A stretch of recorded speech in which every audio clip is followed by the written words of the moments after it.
कहानी का शीर्षक बंगाल की खाड़ी का रहस्य, सामान्य और सहज हिंदी में।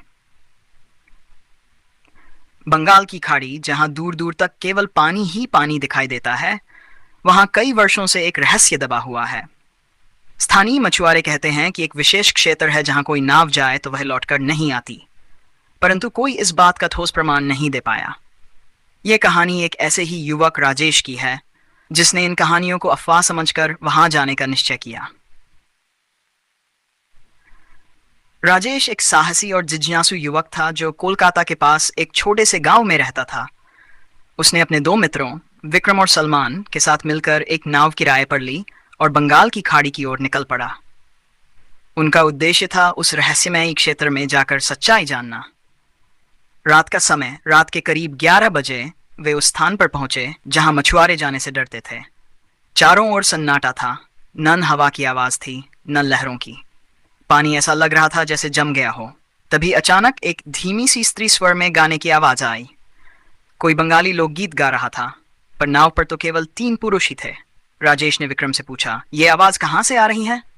सलमान बोला, लगता है कोई रेडियो चालू है। पर नाव में कोई रेडियो नहीं था। अचानक बदलाव। अचानक नाव तेजी से हिलने लगी। ऐसा लग रहा था जैसे किसी ने नीचे से उसे खींचना शुरू कर दिया हो। वे तीनों डर गए और इंजन चालू करने की कोशिश करने लगे, लेकिन इंजन ने काम करना बंद कर दिया। इसी बीच सलमान की नजर नाव के छोर पर पड़ी। वहां एक सफेद साड़ी में भीगी हुई महिला खड़ी थी। उसके बाल लंबे और बिखरे हुए थे, चेहरा झुका हुआ। राजेश ने कांपते हुए पूछा, आप कौन हैं? महिला ने कोई उत्तर नहीं दिया, बस धीरे धीरे गायब होने लगी और फिर पानी में समा गई। गायब होता एक मित्र। विक्रम अचानक चिल्लाया, राजेश, सलमान कहाँ गया? वे दोनों इधर उधर देखने लगे, लेकिन सलमान नाव पर नहीं था। उसके चप्पल और जैकेट वहीं पड़े थे, मानो कोई उसे खींचकर ले गया हो। राजेश अब भयभीत हो चुका था। उसने पूरी ताकत से इंजन चालू करने की कोशिश की और सौभाग्य से इंजन चल पड़ा। वह बिना पीछे देखे नाव को वापस ले आया। अगले दिन वह गांव पहुंचा और सबको सच्चाई बताई, लेकिन सलमान कभी नहीं मिला। बुजुर्गों ने बताया कि वर्षों पहले एक नवविवाहिता महिला अपने पति के साथ नाव में इसी स्थान पर गई थी, पर उसके पति ने उसे धोखा देकर समंदर में धक्का दे दिया।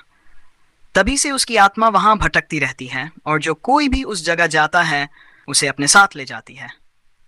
राजेश आज भी कहता है, समंदर जितना शांत दिखता है उतना ही गहरा और खतरनाक होता है, और बंगाल की खाड़ी, वह तो कुछ छुपाए हुए बैठी है।